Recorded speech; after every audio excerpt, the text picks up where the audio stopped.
How's it going, Jason? Nice shirt. Just after the pick at the goal line, what was your mentality going back to the huddle, and then what did you try to concentrate on for the rest of the game? My mentality was just next play. We always talk about next play. I mean, interception is going to happen, fumble is going to happen. Obviously, I don't want to just throw it to the other team like I did. I didn't see that guy sitting there in the middle of the field, but just got to bounce back from it. And I thank God for my teammates because they really picked me up because after that happened. Because the first drive, I kind of messed up on some communication stuff, just trying to go too fast, had to settle in. Then the second drive, we drive down, get in the red zone, throw a pick. So kind of down on myself for a little bit, but, I mean, they just picked me up and kept me going. And I was just happy I was able to go out there and bounce back for them. Ben Briner. Jason, on that touchdown pass that ultimately gives you the lead, did that play work kind of as you sort of expected and planned it to, or was there a little kind of improvisation and sort of things working? What kind of happens there? It was just improv. I kind of felt the guy coming from my backside once I did the little fake. And then, I was either going to run and throw it out of bounds. He's the only person on the route on that play. So I was either going to run out of bounds or run and throw it away or throw it to him if he got open. And he cut across the dude's face, got open, and I was able to put a good ball on him, and we caught it and it gave us the lead. Colin Taylor. Jason, just how good does this win feel for you guys, and what was that celebration like in the locker room? Crazy. It was crazy. Both the feeling and the celebration afterwards. We had Beamer in there dancing, so that's always good. And, it's great just because, we've been counted out pretty much every game this entire season, and just being able to stay in there and fight back when we were down. Were we down 14-0, I believe? 14-0. We were down 14-0, and the way we just stayed in there, fought back. The defense played a tremendous game once they went up 14, only gave up 3 the rest of the game. So shout out to them. It's an unbelievable feeling. Ben Portnoy. Jason, kind of to that end, y'all, I think, were picked to win like 3 games this year. I think finished second and to last in the SEC East.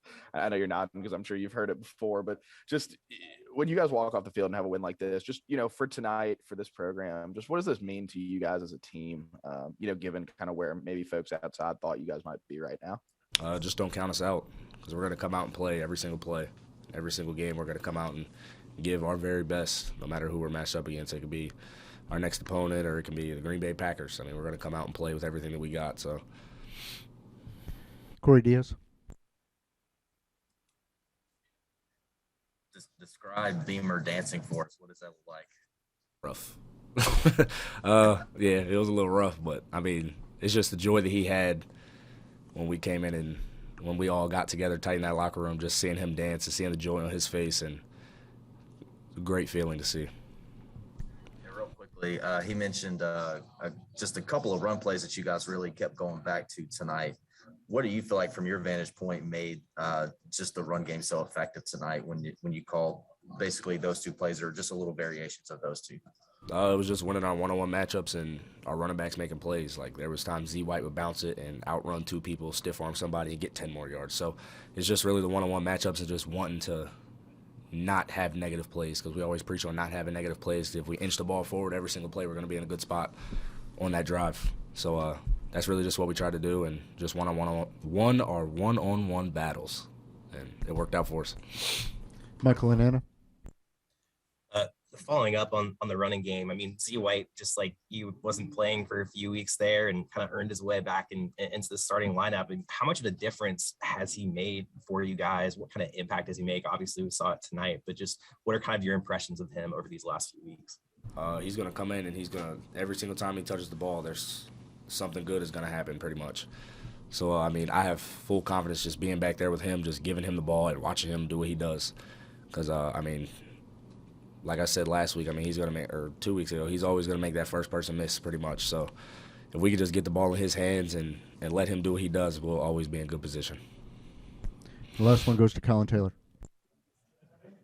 Jason, just what does it say about this offense to where the offensive line plays the way it did, and you just find ways to score points and win games? What's that feeling like, and how do you feel like you played personally tonight?